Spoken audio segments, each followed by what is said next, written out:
Thank you, everyone, for coming to our Energy Summit breakfast. I'd like to welcome you all here to the Kevin Wales Operations Center, named after our former CEO over there, Kevin Wales. Welcome back.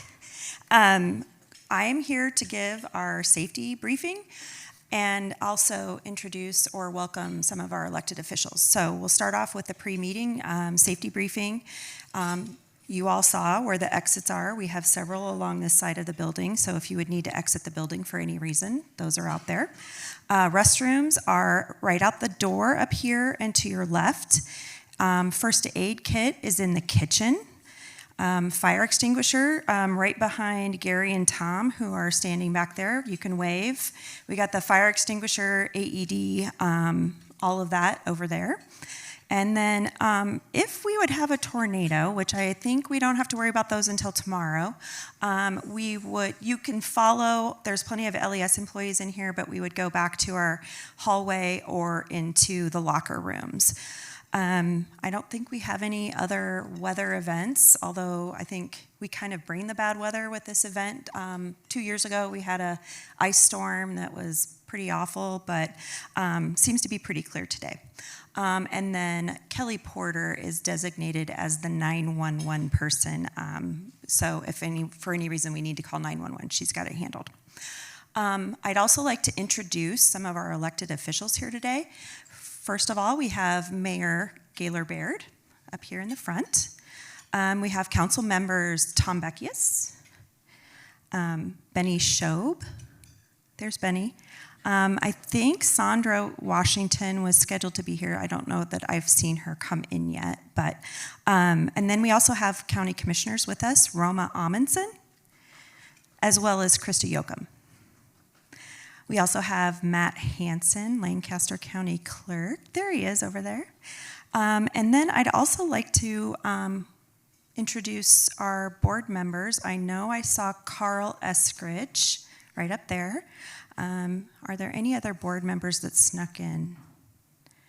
Are there any other elected officials that I missed? Okay. If not, I would like to introduce our new CEO, Emeka Anyanwu. He has been here for 114 days, so he's very, very new. He started January 2nd, so I think he has some introduction slides to tell you a little bit about him, so I am going to just let him introduce himself.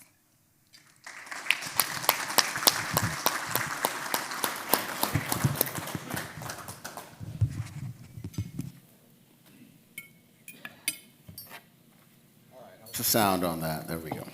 Good morning. Thank you all for being here and for joining us here at LES.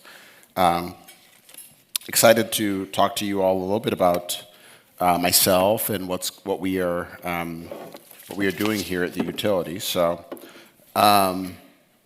this presentation says the state of LES.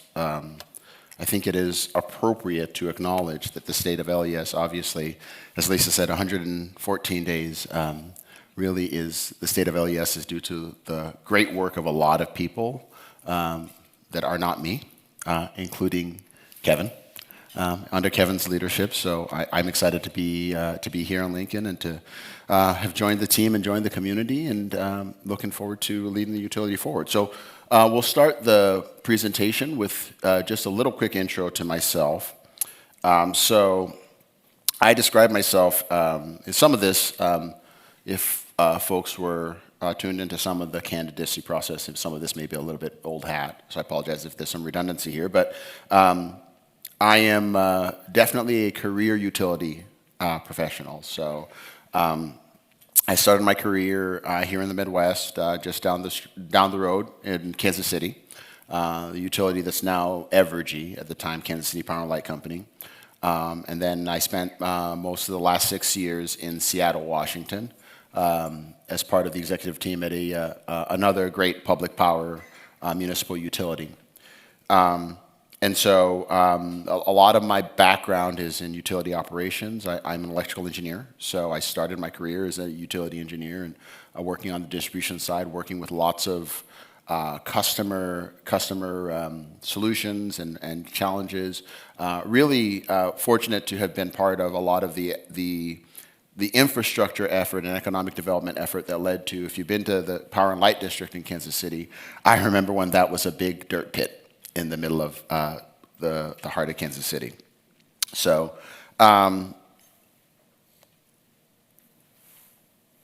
but for me, what you see is what drives me, obviously, and I'm sure it's very familiar to most of you, and you can appreciate it. That my family, which is certainly grounded in our backgrounds as Midwesterners. We've loved coming to Lincoln because it gives us the opportunity to find the balance that we love. We love this community, obviously. We're big sports fans, as you can clearly see. But lively household, 3 young kids, and excited to be in a great community like Lincoln to raise our family. So, speaking of LES and public power, as I said, I really got a strong orientation in my time in Seattle, in particular, to public power and public power ethos. That this mission and this concept of having locally governed, locally owned, publicly owned utility providers that are truly our community assets. Right, so we don't have any ambiguity as to what it is our purpose is, and who it is we serve, and whose interests we're aligned with. We have a singular focus, which is to drive that value into the community. It's sort of an unambiguous objective without any ulterior motives, right? And that's a really important thing. Part of the reason I want to highlight that is because it's a really important thing in our dialogue with our community, the community we serve. Did I lose sound? Oh, okay. Because it's important for you all to understand a little bit of our perspective and our grounding when we are in dialogue and talking about different choices we might make, right? It really is for us to serve you, for us to serve our community, for us to be an asset to Lincoln and surrounds where we serve. We're committed, obviously, to the quality of service that we've delivered, reliable, affordable, certainly committed to our responsibilities as it relates to the environment around us and responding to what's going on in our climate that we can all see. And so we want to be highly engaged with our community and with our customers. So a few quick facts. I was just sharing with some folks outside here. LES is a remarkable organization, right? 23rd largest of 2,000 public power systems, but a vertically integrated municipal utility of this size in a community like this is not a particularly common thing, and it is remarkable. What this organization has done already in terms of being able to operate that full vertical integration of generation, transmission, and distribution. The customer count that we have, and we're closing in on 150,000. I think we are really starting to see, that it is less and less true that we are quote unquote small, right? I mean, I think we are small in the grand scheme of some of the larger utility players in the marketplace, but the reality is the scale of our challenges, the scale of our opportunities, the scale of the solutions we want to bring to our customers really is, we are starting to see sort of the realities of being an urban utility and the ways that we have to respond to that. We have, obviously, again, a very solid base, very solid, incredible legacy under the leadership of people like Kevin, the executive team, folks who've been here before me. Solid base of assets, solid base of operations in a really radically transforming environment. The supply resources we have that are spread across the region really give us a solid foundation of diversity, but it's also certainly true that conversations that are going on in and around the accreditation of resources, how sort of those nameplates are going to sort of interplay with the actual effective capacity of the generation we have will be something that we talk about. But it's really important, as you can see, this is an incredibly financially sound utility, and it's going to be really important to stay that way as we look to the growth, right? The flexibility and opportunities that will give us as we respond to that radically changing environment, to the growth that we're seeing in our service territory, to the changes of technology and customer, sort of customer expectations, as I'm sure you all are well aware. Having that kind of capacity will be really important for us, and so we will continue to work really hard on that.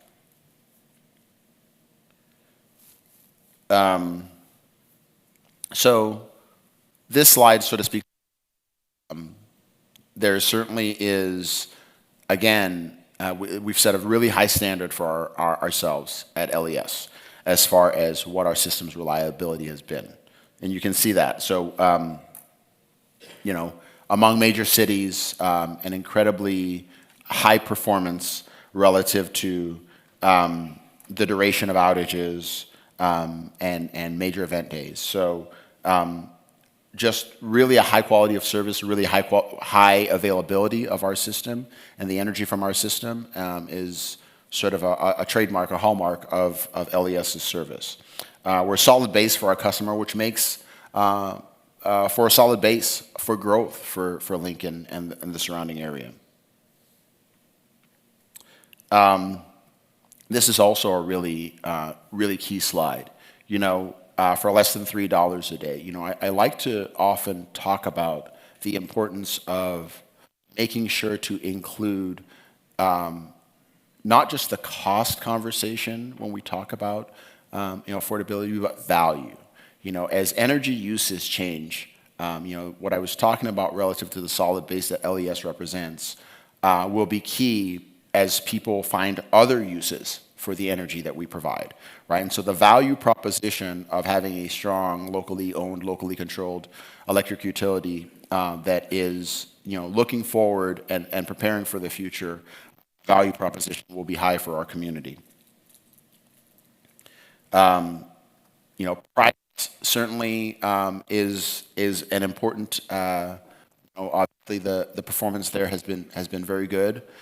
Stability, though, of those things as we see all of the change that's coming our way will continue to be really important. Trying to keep stability and avoid the volatility. The reality of the energy marketplace right now across the board is that it is increasing volatility. Maybe we will even needle Mr. Corwin into talking a little bit about that, but and that's across all regions, right? It's a sort of a nature of the economics of energy and the energy industry, and so maintaining stability of to see ahead and not be surprised by what our rates are doing is going to be really important. So. Just kind of a quick snapshot of what our supply mix looks like right now. Again, I talked about the kind of comparisons between nameplate capacity and actual energy generated, actual sort of accredited capacity or essentially the effective capacity of those units. That's something that is really very much in the conversation right now as we are really reckoning with a transformation of sort of the energy mix across the board, right? And the dynamics of that, some of the things that we could have predicted, some of the things that maybe we didn't, as an industry, completely see coming. But there's a lot of response happening to that. But LES, obviously, and I'll talk a little bit about the directionality of our carbon emissions, but LES has obviously done a really good job up until this point, beginning to diversify and to move into the renewable space.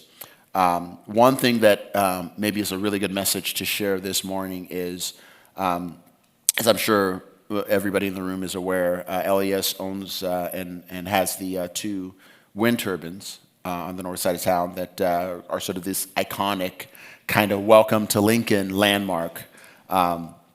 We are. I think it's fair to say we are proud to say at this point. So we've made the decision to decommission both of those wind turbines. A combination of development around there related to the state penitentiary, but the reality being that both assets have actually reached the end of their useful life. And the reason I say we are proud to say we're decommissioning, they've what we needed them to do, which is they have served through their useful life, and they were at the time that those assets were put in place, they were LES's first step into renewable energy and into wind energy.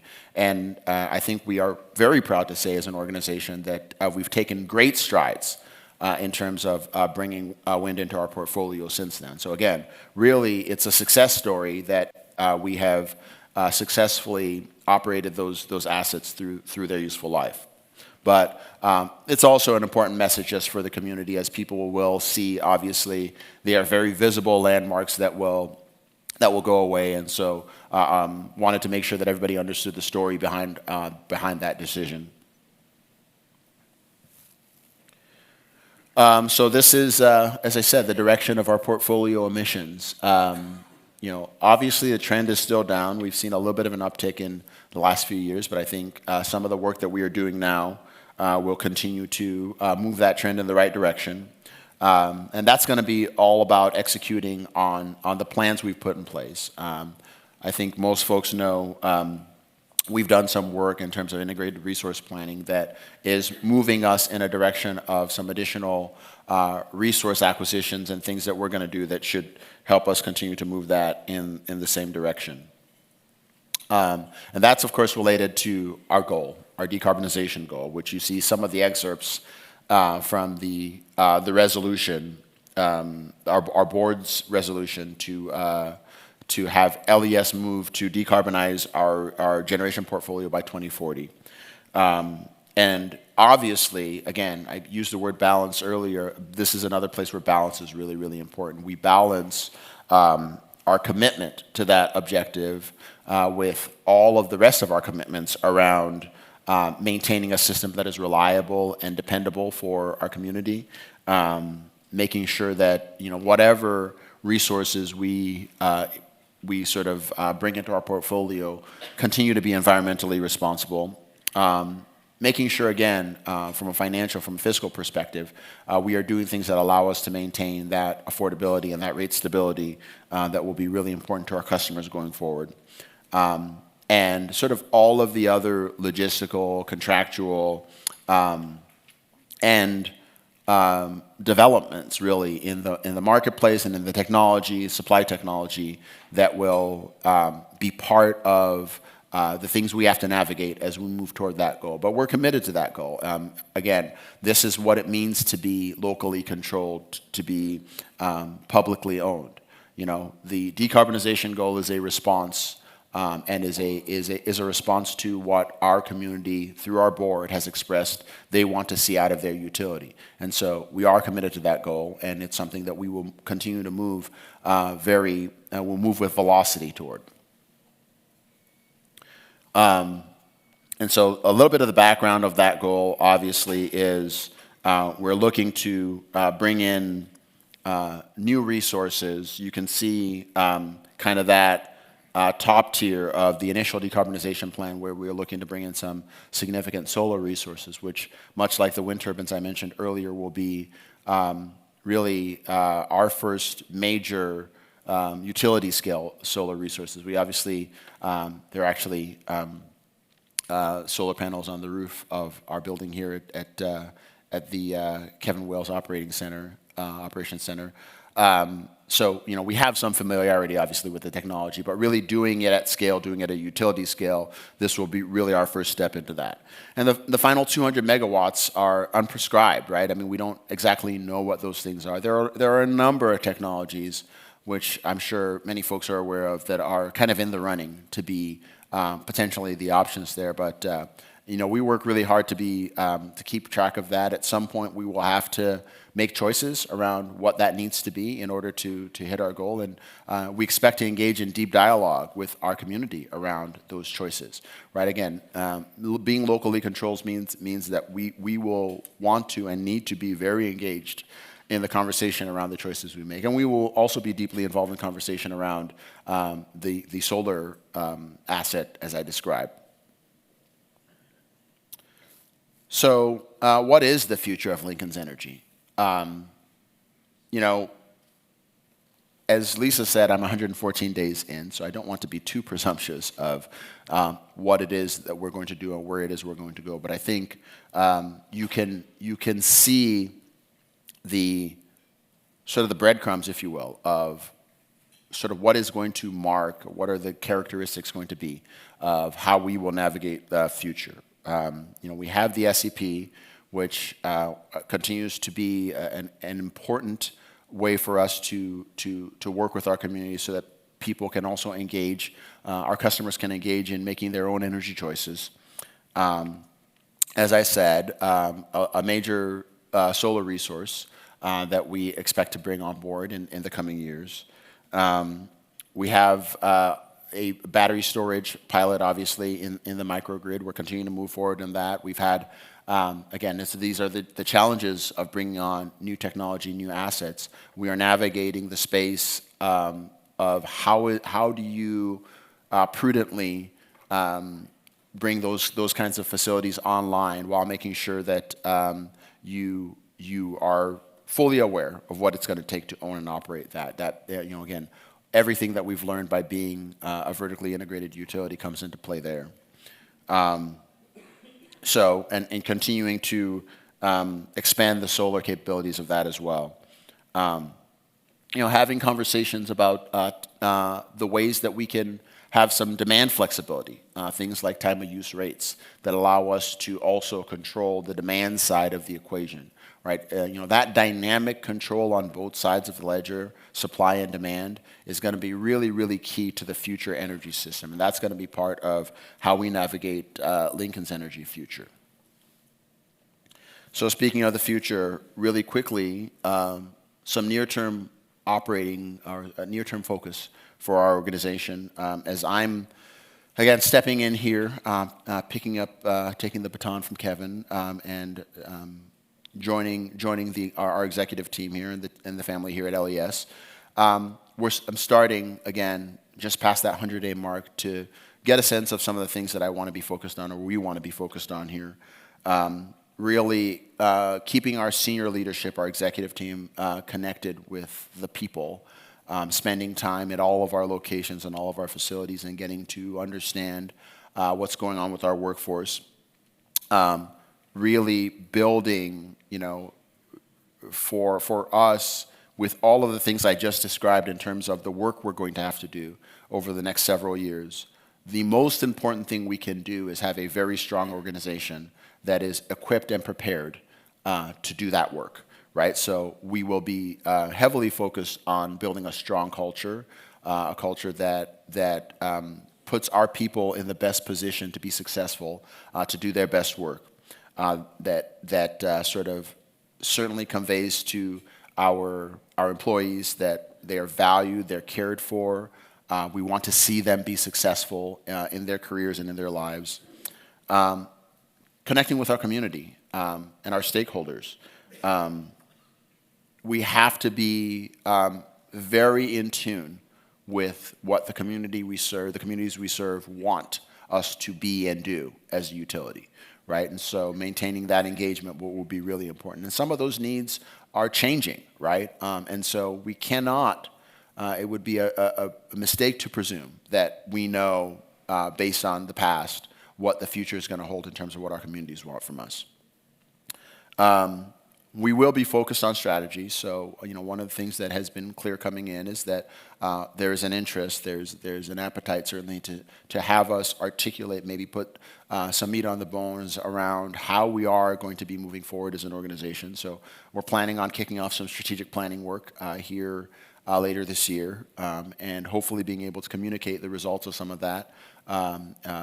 Several months, you know, those processes tend to take several months, but as we come out of that process, being able to communicate to our customers and the communities we serve, hey, here's the direction we are intending to go as a utility. That process will involve certainly our executive team and our employees, our board, but we will be doing a lot of outreach with customers and with communities and community stakeholders to understand your thoughts around what it is you think should be in our strategy. And one of the things that I just want to really, it's not on the slide, but I really want to highlight is one of the really important pieces of that is really the technology underpinning, if you will. It is that has very much become the engine that drives most organizations, and certainly our organization. You've probably all heard the conversations around cybersecurity. You've probably heard conversations around grid technology. You've heard automation and some of these things that are going to come into play. Us having a really solid strategy on how we are going to invest in technology is going to be incredibly key. And continuing to build out that supply portfolio as I described, right? There's a lot of really great work going on at a national level and all around our region, certainly around what are those next energy technologies going to be, and we're going to keep our finger on the pulse of that strategically, figuring out how we play in some of those spaces. In the end, of course, we're not going to lose sight of our core business. We're going to keep the lights on. We're going to serve our customers. We're going to serve our community, and we are here to be responsive. So. I'm excited to be here at LES. I think there's a quick shot of the solar panels I mentioned. I'm excited to be here at LES. I think, again, this is a remarkable utility in a remarkable city that is poised to do some amazing things. And I've been excited to get to work. And as I said, there is nothing more fun for a committed career utility professional than doing utility things. So that's what we do here at LES, and that's what we'll continue to do. So thank you very much. It's good to see everybody.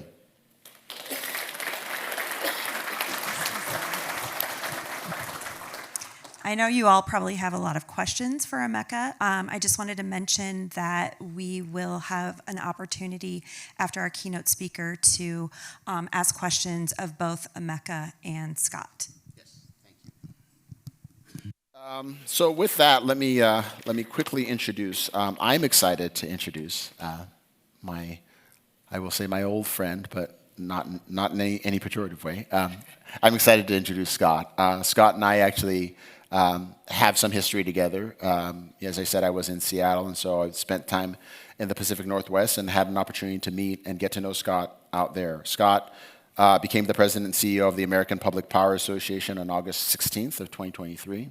So he's also fairly recent into that job, but certainly Scott is no stranger to public power. He previously served as the executive director of the Northwest Public Power Association in Vancouver, Washington, working on behalf of more than 500 utility and associate members in 10 western states and British Columbia, Canada. But prior to NWPPA, and this is where Scott and I first met, Scott was the executive director of the Public Power Council, which is an organization that advocates for public power's access to the Bonneville Power Administration, which is the federal agency that markets the federal system up in the Northwest. So Scott has extensive experience developing and advocating for federal policy positions in front of Congress. I think he's off to D.C. after he leaves us here, actually. Executive branch agencies, industry partners, and the media. He's been around, served on various industry task forces, has multiple times been an expert witness testifying before Congress, and certainly very heavily involved in charitable and community boards and charitable and community activities. Scott's a graduate of Dartmouth College, has a law degree from the University of Washington, go Huskies, and is a member of the Oregon Bar Association and the District of Columbia Bar Association. So welcome, Mr. Corwin.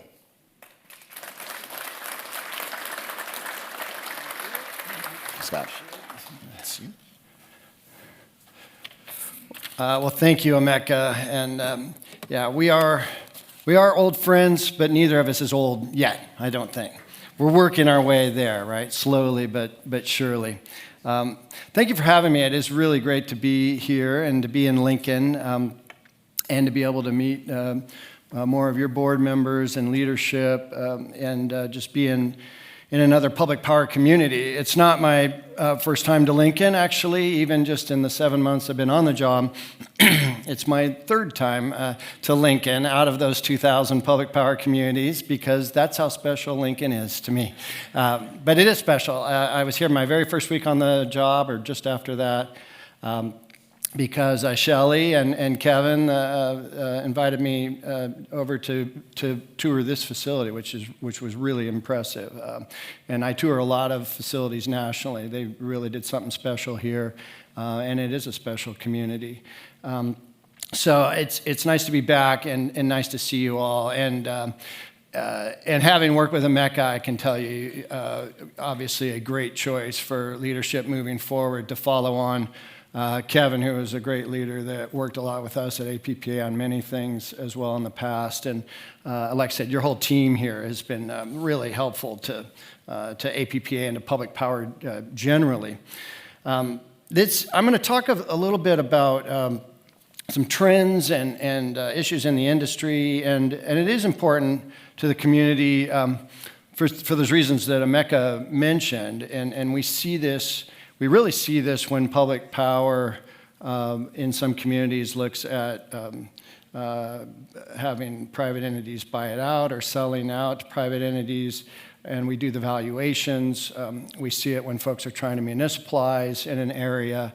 But this is, for our communities, in each community, one of their greatest assets, and retaining that, building on it, protecting it, having that community ownership, being able to answer directly to customers, and as a customer, being able to come in and have direct representation to your utility. You're not going to the state PUC. You're not worried about what the last shareholder vote may be. You're talking about direct representation, and that's the history and the ability to be responsive to our members. I'll talk a little bit more about that here. Let's see, I do have a presentation, good. When we talk about energy and the transition we're in, and you hear a lot about this in different realms, what's this energy transition? It's not just a trendy phrase or something that is part of a specific business plan or entity or political movement. When you look at it from our perspective, and I am old enough to have been working in it for about 30 years now, and 25 on the public power side, it really is dynamic in a geometrically higher scale than we would have been looking at 20 years ago even, as far as the rate of change and the amount of change and how it's coming at us. And if you think about that from your own perspective, just take a breath for a moment and just close your eyes and think about what you were using for technology, or even how much energy and what types you were using 20 years ago. Or if you're old enough like me, 30 years ago. What was my phone? I'm not even sure I had a phone 30 years ago that wasn't tied to a wall, but it was getting there. Just the instantaneous demand for this electricity these days is incredible. And it's got quite an impact on our industry. Sure, that's where we are now, but now try to project yourself 30 years forward and think about what you might be using and how much and in what form. And that's really difficult to know because, and yet that's what we're talking about, and that's what Emeka was just talking about. Every utility is trying to project, because in our world, investment isn't usually or hasn't been in terms of a year or 2 years or 5 years. In our world, we're building infrastructure that we're amortizing 30, 50 years, trying to get it permitted and licensed for that time period. And how many forecasts do you make about your future 20 or 30 years out that you're willing to invest $1 billion in? This transition is upon us, and it's going to take many paths. And there's really not one path to take, and there's not one path within public power folks are taking. And so looking at it from that perspective of being flexible, being nimble, and being able to adjust as we go is pretty critical. That's an old, I'm a student of history, and I was a government major originally before I got detracted off into law. Actually, I took government and psychology together as majors in college, which was a good combination as it turned out in the end. But I like quotes like FDR, who's one of the patrons of public power way back, obviously through the Great Deal era originally. But he said there's many ways to move forward, but only one way to stand still. And to be balanced politically, he was probably channeling Lincoln in that, because they all study each other. But Lincoln put it more simply: there's two ways to get to the top of an oak tree. You can sit on an acorn, or you can just climb it. So we're talking about trying to take action moving forward, and we have a long way to go in this transition. To give you some perspective, nationally, it doesn't look too different from where LES is starting. Now, in the Northwest, obviously, where Emeka and I were, you had a very different dynamic where we're from the very origination of some of those public power utilities. They had 80% hydropower or more from the Bonneville power system, 10% nuclear, so they were starting off 90% emissions free, and they're building from there.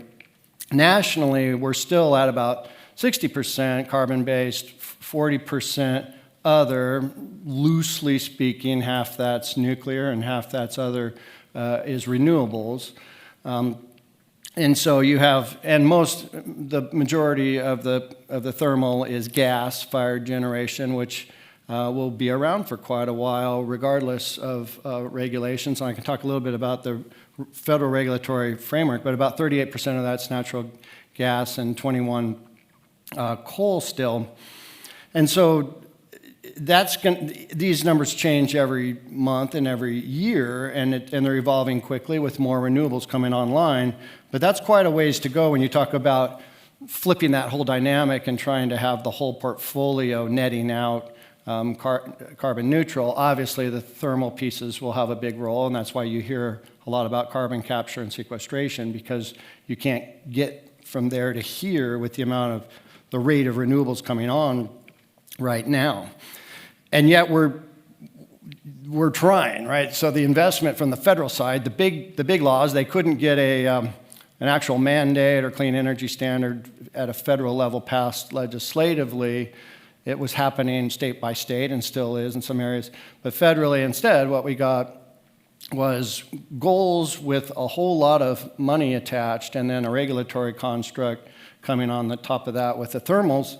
And it's not just the federal money out of the two big bills. There was a big bill of grants. There was a big bill of tax credits. It's a lot of private investment, obviously, as well. So right now, annually, there's about $1.2 trillion globally going into the energy transition. And to get to the goals folks have laid out by 2050, that would have to ramp up to around $5 to $7 trillion annually through the late 30s and 2040s. So that's an enormous, obviously an enormous investment, and like I said, this is all coming at us quickly. There's a good quote by a sci-fi writer saying the future is already here. It's just not evenly distributed. So you see a lot of variation among our utilities. And just to take a step back for a minute on what public power looks like nationally. LES is actually, you put up how large you were, relatively speaking, Emeka, and it's really instructive, because out of those 2,000 utilities, over half of those, or around 1,000, are actually 2,000 customers or less. So most of these are very small communities that are trying to handle all of this energy transition and all of these issues. And they do it, a lot of them are part of joint action agencies and larger entities, but 49 states, 5 territories actually that we work with as well that are members, and obviously a lot of diversity, both geographically, politically, generation source-wise. We have all of the above generation, and yet to make progress, there is, the more we're together, the stronger we are in the regulatory realm. Our mission, and in public power generally, and every voice is important. Certainly, Lincoln's is as one of the larger entities among our membership. But we try to educate, we try to inform each other. That's that part of the bucket. So learn from each other and share, which is what public power does pretty well, to help each other through these issues. And then advocate, obviously, and we do that at all different levels. So when we talk about this, and I'll hit a couple of issues here, and then and happy to open it up for questions as well, or discussion, and most of those I'll make sure I defer and try to make Emeka answer the tough questions first. But this is one. There's a couple of buckets of issues that create some challenges for this transition, but they also create a lot of opportunities. And when I talk about energy transition, I'm not saying every utility is trying to get to the same place or agrees with this administration. We may see real significant changes on the regulatory front if we have a new administration in the fall. The rules coming out, one of them is coming out today on greenhouse gases out of the Environmental Protection Agency. That'll get litigated immediately, and usually that takes a year and a half, and in the meantime, if a new administration comes in, and we've already done this, by the way, once with the emissions regulations, we've also done it with the waters of the U.S. regulations and others, but a new administration comes in and flips it back, and you're still litigating the first one. So there's volatility on the policy side, but at the same time, a lot of this change is happening regardless. So regardless of what our members' personal or local decarbonization goals are, and like I said, we have the entire panoply of diversity in our membership, they still are dealing with these changes around them. And there's a great, one of my favorite business quotes that many of you probably would know, but Jack Welch from GE would say, if the rate of change outside your organization exceeds the rate of change in your organization, the end is near. Now that's more dire. Usually the end isn't near for utilities, but we do need to be cautious if the rate of change exceeds what we're able to handle internally. So as you see this set of issues, one of the challenges is we talk a lot about decarbonization and decentralization and trying to plan out moving forward, but you can plan for a lot of things on the generation side. But at the same time, even if you just took our footprint today and changed out the generation, you'd still be behind because you've got load growth and you've got a lot of it in some areas. And especially relating to data, but just electrification generally, as you're changing out buildings, you'll see it in the transportation sector, certainly. It'll be lumpy as it comes on, but data alone is expected. There's some estimates seeing that load on electricity going up 10% a year, every year, out through 2030 at least. And some of that estimate is artificial intelligence. And so this is another thing that, it's one thing to play around with ChatGPT and see what strange poems you can make it write, or see if it can write. My kids want it to do their homework for them and things like that. But when you dive into it, and some of you probably have seen this, it's a fundamental shift in how you're using computing power, which means it's a fundamental shift in how you're using energy to drive that. And when I say fundamental, I mean 10 times the amount of computing power and electricity for the same search. So if you put one search into Google, you put one search into a ChatGPT or an advanced AI function, that's how much more it's trying to think for you in this new world that we're moving into, and it's not going away anytime soon. So you're seeing these loads come into areas in 100 megawatt chunks, and that, for a smaller public power system and community, those are big challenges. On the system generally, it's a challenge, and it's not just data. It's anytime you have a trend of large loads, good economic activity, good commercial development, industrial development, residential development, you've got a stress on that part of the system unless you're meeting it with load growth or energy efficiency, finding better ways to take some load off and do the load management side, which is critical, as Emeka mentioned. And so you combine that with the retirement of thermal generation, coal plants coming offline, because that was one thing that'll be clear in the regulation coming out today, is that it's aimed right at the existing coal and no new coal, and presuming we can get carbon capture and sequestration, but with an overly aggressive timeline, which were our comments in, which is, it's one thing to have this goal, it's another to be able to back it up with where the technology is today. They stayed off of existing gas for now, but new gas gen will have to meet the requirements of the regulation coming in. And so this is it's gonna really strain your generation side. You can try to get new generation sources, renewable sources clearly are building out. The not hiccup, but from a planning and operational perspective, the challenge is with wind and solar, you don't have the same capacity value. So you don't know exactly when it's going to come on, and you can't balance your system as easily with it. So you need the kind of resources you can to be able to balance load every second of every minute of every day throughout the year, even through these winter or summer peaks that we have. And this is, so that combination is a concern. Some areas have seen this for a long time. California first, because they were one of the first to start regulating the thermal coming off and to have large pieces of solar coming in. And so they saw as the solar was coming off in the afternoon, everyone's coming home, plugging in their cars and turning on their flat screen TVs and their computers and their air conditioning, especially in the summer. They had a real peak problem with their net loads going through the roof. That's not unique to them anymore. Now we're seeing it in every region that I go to. And in fact, the National Reliability Coordinator warned us about this winter, that half of the United States was at risk of not being able to meet their winter peak this winter.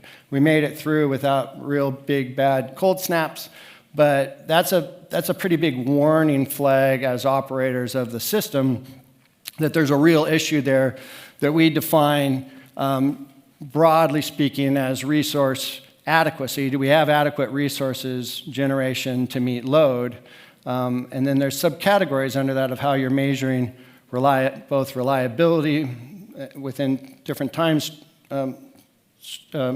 constructs, but also resilience. How quickly can we bring the system back on when we have an event or react within the minute? So there's a lot of these issues, and what are we trying to do about them? Well, there's some pieces that will play a big role there. Clearly, you're going to need, in the near term, a lot of gas generation still to balance the system. It's the one thing you can build relatively quickly, and in a lot of areas, there's not a lot of other options. So gas supply and the markets are really critical.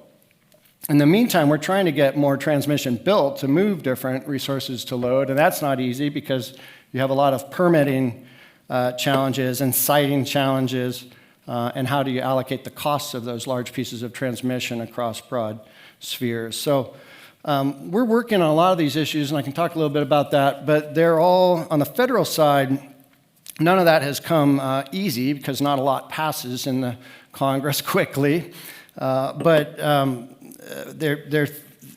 we're trying to at least educate and get the problem out there and known. At the same time, and Emeka actually, LES was really good to put up on the screen as a leader in this dynamic. At the same time, we are, especially in public power, doing a good job so far of protecting that key reliability for customers. And so reacting to that need to have a consistent supply of power and be able to manage it well over time. This shows the average minutes out nationally. And it's a bit of apples to oranges, admittedly, because public power is in a lot of areas where you have a more urban setting and you're not serving these broad expanses like the co-ops that have a lot of trees and areas. But still, facts is facts, and the reliability looks good for public power. And as you saw, LES is leading the way. And we try to do things at the national level through APPA, like we have a program, Reliable Public Power Provider, that LES and others take advantage of, where you're able to measure yourself against your peers. And so there's accountability that way. What do our operations look like? Do they stand up against industry standards? How do our peers, the panel of folks, get together and measure this? And then they discuss and educate each other. We just had an engineering and operations conference, which was chaired by an LES staffer, Frederick Rimmery, who did a great job at that. And that's a place where you have a whole room full of engineers and others learning from each other on how to really make the system work better. And then a couple other things real quick, just to note on challenges and trends. So grid security and cybersecurity is something you hear a lot about, and there's a lot of layers to this.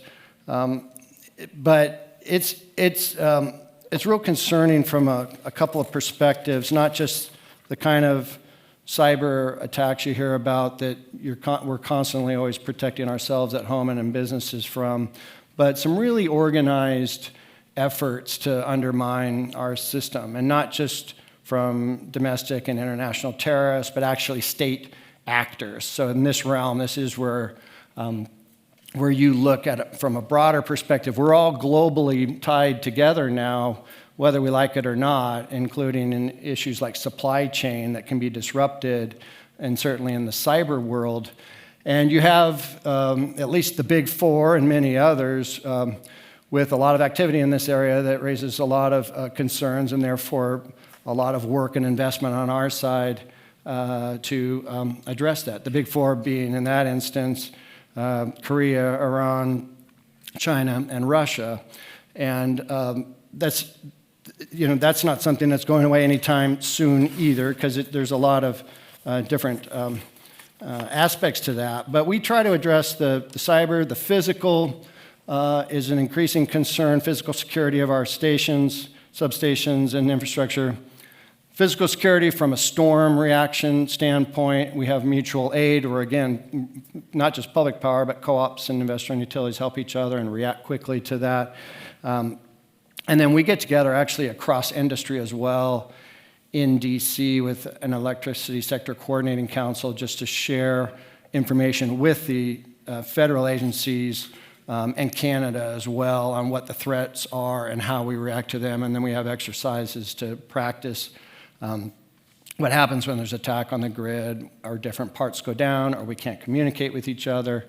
And actually, Kevin Wales was one of four public power representatives on that council for us, and actually co-chaired the thing too. So that was another great piece of leadership to enhance the security of the system that way.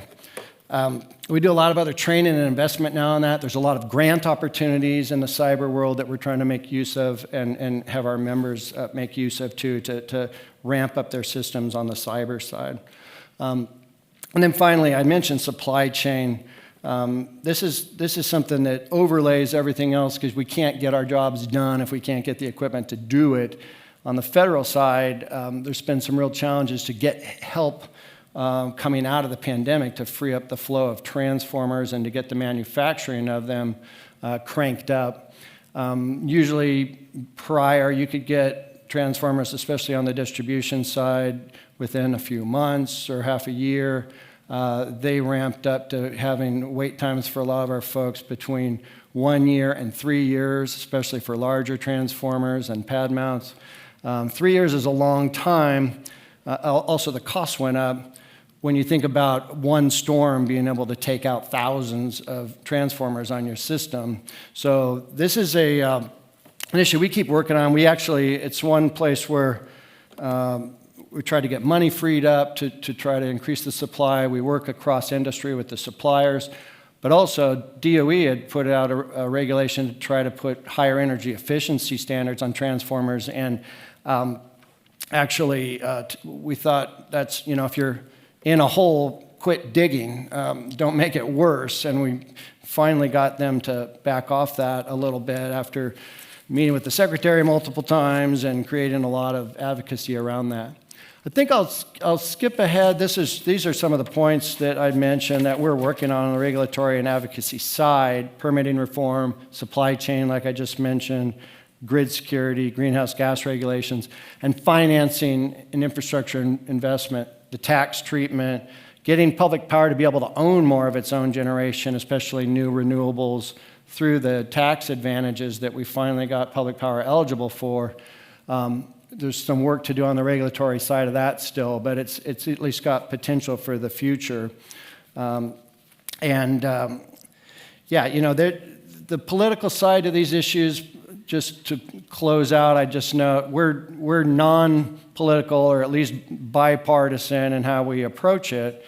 And I'm from an era too in the 90s where I worked on Capitol Hill, where you could get more done a little bit on a bipartisan basis. And so we promote, having some, being able to cooperate, having some humility. Again, to my presidential quotes, I liked the only president born in Nebraska, by the way. Anybody know? Gerald Ford. Yeah, he's known as a Michigan guy, obviously, but the only one born here. So Ford used to say, I know I'm getting better at golf because I'm injuring less spectators, which was, I thought, a nice kind of. And then my favorite of those types is Ronald Reagan. When he was in his second term, getting old, he would, nap on occasion and eat a lot of jelly beans and things that were kind of funny to people. But he said once, I've told my staff, in any national emergency, it doesn't matter what's going on, wherever I am, wake me up, even if I'm in a cabinet meeting. So I think that was a pretty good perspective. I think I'll end on that, and we can go to questions. But yeah, there's many paths forward. We're going to lean on each other, but public power is really well positioned to do this because we have the expertise, we have great leaders like in this room, and we answer to the customers. So thank you very much for having me. Thank you, Scott. We are going to start the question and answer portion of the breakfast, but before that, I think we had a city council member sneak in on me, so Tom Duden's in the back of the room, so thank you for coming. And we also have 3 board members from the PRB, the Power Review Board. We have Kristen Gottschalk, I'm not sure, there's Kristen, Dave Legal, somewhere, there he is, and Bill Austin. There we are. And then we have the executive director of the PRB here too, Tim Texel. And I'm going to turn it over to Mark to coordinate the questions. Good morning. Mark Shkolnick, Manager of Energy Services here at LES. It's great to see all of you here. It's great to have you back as we have these annual breakfasts. The crowds get bigger. The issues also get bigger too. So hopefully, you've absorbed some of the different opportunities and challenges that the industry is faced with. Now we have this great opportunity. I'm not sure if an analogy of putting you both on a dunking booth would be appropriate. However, this is a great opportunity for you to ask questions that are on your mind about the industry and hear from our CEO and from the president of an association of over 2,000 public power entities. I would ask that if you have a question, just simply raise your hand. I want to get your question on the microphone. We are recording today's breakfast. That will ensure the question is on the production as we put that together. Is there any opening questions? We always need an opener. I assumed there wouldn't be an opener, so I wrote a couple, okay? All right? You're welcome, Benny, and I assume that you'll have the second or third question, so get one ready. Okay, we do have a number of policymakers here in the room today, as been already introduced. So let me ask you this question. How can policymakers help the industry meet carbon reduction targets while maintaining its commitment to providing reliable and affordable service to customers? Okay. You want to take that one? Yeah. Sure. Policymakers help in a lot of ways. And like one of the one of the first things that comes to mind for us, we actually even have a policymaker council of APPA where we get advice from them. So it's one thing to hear from the experts like Emeka and his staff, but it's also really critical to hear from the folks that know the local politics and what the community is up to. So we fly them into DC. So one way that they can really help is a policymaker talking to another policymaker, an elected talking to another elected is extremely powerful for public power. That's important because we don't have what some of the other business models have and use really well, like large PACs that they can give to campaigns. And so that local connection is really critical. The other thing, one other thing I'm obligated to say is policymakers can really help by knowing when not to do things as well. Not everything needs to be regulated at every level. And so being able to help, even I mentioned permitting reform, if we're trying to get a project done, a policy maker can be really helpful. They can really hold things up. So getting educated, it's on us to help educate, but understand why this is really critical to get done for the reliability of the system, and then help in that permitting process. And then the third thing is partnering, like on grants right now, there is a lot of federal money available. So in a lot of communities, having the community partner, it can be educational institutions, it can be the city itself, it can be the county, a lot of it goes through the states, a lot of it goes through tribes. Being able to connect with those elected and those policymakers with all those entities can be really critical to make the most use of the federal money coming through right now too. So, Yeah, I definitely completely agree with everything Scott said. I think the dialogue is really important, right? And so we certainly welcome the opportunity. That's why we love to have policymakers here in this room for these kinds of conversations, because the dialogue is really important. And I think in that dialogue, the one thing that I would just observe that is critically important is that we all try really hard to ground ourselves as much as we can in the objective information that we can find about what's going on. I think, to simply put, our customers and the communities we serve can ill afford for us to get hung up in our own sort of opinions or ideologies about how we think the world looks. You heard Scott say, and this is just really true, there is no version of sort of standing still with what we've had that gets us to the next level. You hear 10x computing power in AI. There's no version of standing still or sort of quote unquote traditional approaches that gets you from here to there, right? So we have to face the reality in front of us, and we have to try to have sort of fact and data based conversations, and try to set aside some of the positional stuff that tends to stand in the way at times. So I think that's a really important thing when we have conversations of policy.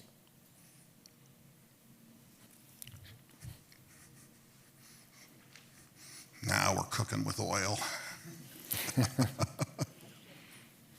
or gas. So particularly interested in the transformer shortage, and I wanted to kind of dive a little deeper. Twofold question. The first question is that challenge particularly challenging for different regions or different areas more so than others? And then secondary, is there any sort of realistic expectation on when we could get back to some of those timelines that are a little bit more reasonable, or are we still kind of in the wilderness with that? Yeah, I can give my view, and then Emeka might, or others in the room that are actually dealing with acquisition right now. Across the country, what we're seeing is it is getting a little bit better with the distribution side, so especially single phase.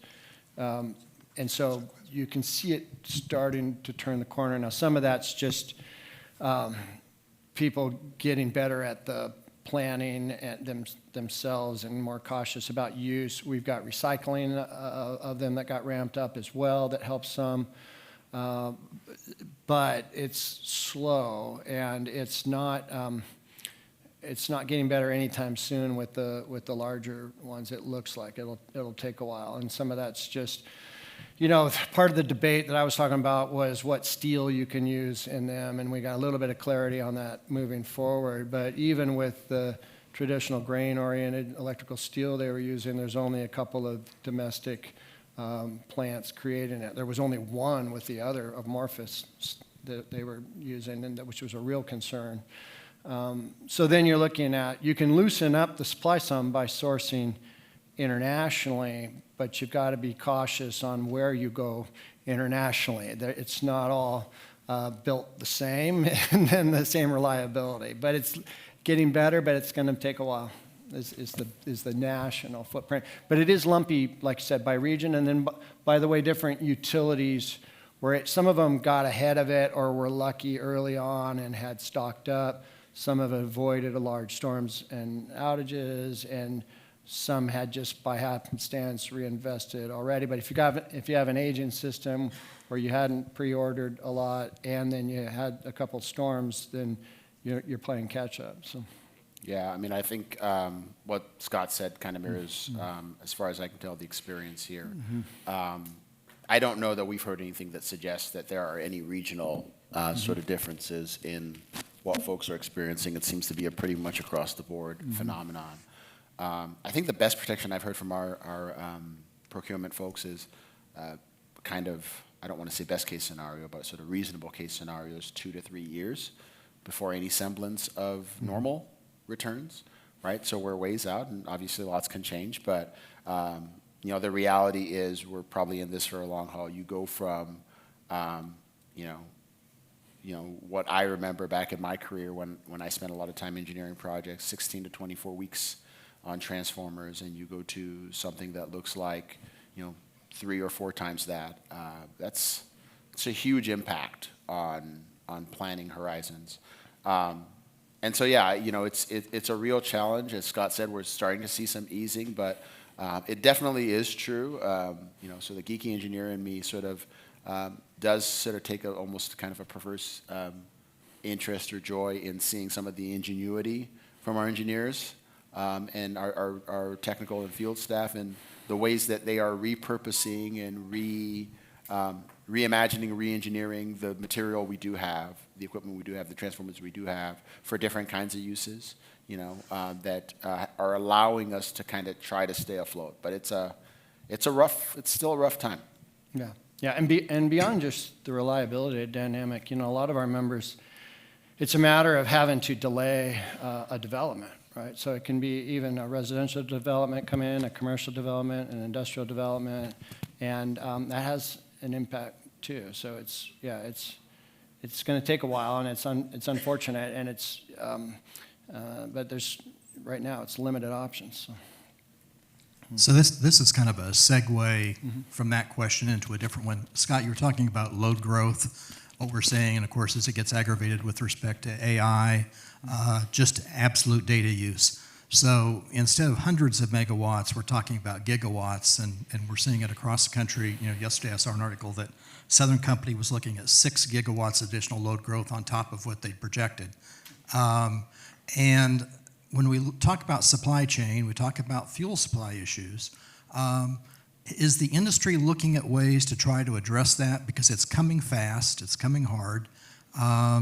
And what are we seeing cross industry with respect to whether it's having transformers to support that, or in fact generating capacity of different types? And certainly if it's gas, then you've got to have pipeline capacity to support it, or you're on fuel oil. Is there an overall look at this? In the last year, it just seems to be significantly aggravated. Yeah, it's a great question, Kevin, because there's not, I wouldn't say there's a monolithic industry look at it. In fact, it's interesting because you'll have different perspectives from different sides of the energy industry too. The gas folks, obviously, the debate over LNG, so how much of this is liquefied and exported. But it's a growing realization you need a better overview and look, I guess, is one way to put it. So there is a start on that. And like with your former background, so in some of those channels where we're working at the security level, we're raising the alarm more with the reliability regulators, with FERC itself, the Federal Energy Regulatory Commission that regulates our industry, to say, look, the numbers don't add up when you look at growth like that and you look at the rate of generation we're able to bring on. So we're at least united in where we can say, don't make the problem worse by dampening down where we think we could get more supply. But there's not a great overall coordinated concept on how to deal with it, because folks are still getting their arms around in their areas, even what they're looking at for growth, and then where the gap between that and being able to supply it is. So. Yeah, the one thing I'll just layer onto that is, and it's such a great question, obviously, Kevin, but and again, you sort of heard, you've just heard Scott say it, right? Mm-hmm. What's key there is sort of recognizing, right, that, the supply of fuel is not unlimited, right? And we even saw, obviously, during some of the winter storms, the tension between natural gas for end use and natural gas for generation, right? And so, again, the reality of needing all kinds of resources to meet this kind of demand, couldn't be more apparent. I don't know exactly, to Scott's point, I've not seen any sort of broad industry studies. I think EPRI has maybe done a few things, but nothing that I've seen that's sort of a broad base across the board. I know there are some, I think NASB is leading some electric and natural gas coordinating work, but we really do need that. EPRI has described some of the renewable resources as fuel saving, right? Because again, there's a recognition that fuel of any kind is a limited supply, not just in terms of where it can be obtained, but how it can be transported and how it can be made available for generating purposes. So again, it becomes this really important conversation about how do we find more places to get the energy we need. Emeka, I have a follow-up to that, which is probably less a question than an opportunity for you to clarify. And it might be good for the people in this room. So in the last month or so, Google has announced they have a data center they're building in Lincoln. And we have heard several rumors that people believe that Google is going to cause LES to run out of electricity. Would you care to clarify that rumor and put that to bed for this group once and for all? I'm tempted to make a joke, but I sense that my general counsel does not want me to joke about this. So no. I think, again, and I take absolutely, approximately zero credit for any of this work, right? Most of this work happened well before I got here under Kevin's leadership. LES has done a tremendous job of preparing for that new load. We are very well positioned to serve the load. Our agreements, the service agreements with Google itself, are very well designed and well crafted to ensure that we are protecting the rest of our ratepayers from any cost or any risk related to Google's operations. And I do have to say this for what it's worth, because I think it bears being said, and I think it's fair to the customer, Google in this case. They've been tremendous partners to work with, frankly. They've been very open, they've been very engaged, they've been very understanding of our need to protect all the rest of our ratepayers from any impacts of their choices and their decision making.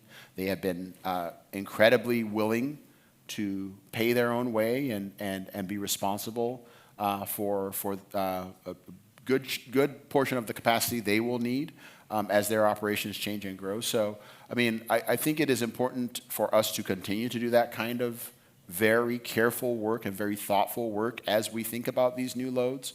But I also think it would be a mistake to presume, despite maybe some of the dire language here around where the supply is going to come from, it would be a mistake to assume that these folks are in any way the villain of the story, right? What we have seen here at LES, and this tracks with my entire career of working with various large tech organizations, they are good partners to work with, and they are certainly willing to engage in the right kind of dialogue to make sure that other ratepayers are not subsidizing them in any way. Does that help? Did I do a good job, Council? Last question here from City Councilman here. Good morning. Is there any collaboration that's been established when it comes to research for new technologies with education, University of Nebraska, So kind of a two-part question. The research as well as maybe collaboration with Lincoln Public Schools, that sort of thing, when it pertains to education for these jobs that could develop in these new technologies as well. Yeah, so I mean, there are probably others in the room who could speak more in a more educated, I guess that's a pun, way about that. But I can, from my perspective, I know LES has established and continues to maintain really strong partnership and relationship with the university, with UNL, and with Lincoln Public Schools. We are going to be very focused on workforce for the new sort of clean energy technology and what it's going to take. We've had conversations. I've had an opportunity to tour the new Keywood Engineering Building and the campus already since I've been here, and meet some of the folks from, certainly the dean of the college and the department chair of the electrical engineering department. To just get a sense of like where they are going, where they're moving. They're making big strides, as they are building the engineering programs, the technical programs at the University of Nebraska up to sort of that Big Ten sort of standard that is a big part of. I know most people, it might disappoint folks to hear that the university didn't get into the Big Ten mostly for athletics. It's actually a lot of the academic standards that they really aspire to. And so really impressive work going on there. Really great opportunity with the public schools. On a research perspective, I don't know exactly what or if any specific research initiatives. I can say, again, I keep pointing to the guy because again, the tremendous work that Kevin did. LES has been heavily involved in the low carbon research initiative through EPRI, which is a big, again, national, really international research initiative to look at new sources of energy. Right. LES has been involved and has been a leader in that conversation, and we're continuing that work. And that's those kinds of because EPRI is this sort of national consortium. They're really in tight partnership with the national labs and the Department of Energy. And so it's a really great place for LES to have been involved and to continue to be involved, to identify where are those opportunities. And then in the meantime, growing the workforce here in Lincoln, in and around Lincoln, to for us as a utility to continue to have the talent to do the things we need to do is going to be incredibly critical.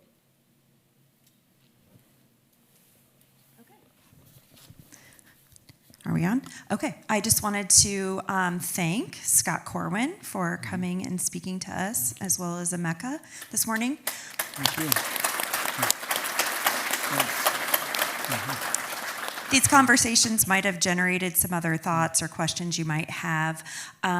Actually, 5 minutes ago, you received in your inbox a survey about this event, and if you could respond to that, that really helps us decide what we're going to do for the next year, because we really appreciate all of you taking time out of your day to come and speak with us, get together with your account executives who are all lined up back there, as well as anyone else in the room from LES. So with that, I want to let you know, if you signed up for the tour, we'll meet out in the hallway. Tom, you want to raise your hand? Tom is going to be leading that tour. If you need to step to the left and use the restroom really quick, he will wait a few minutes for you. And with that, we're adjourned, and have a nice day.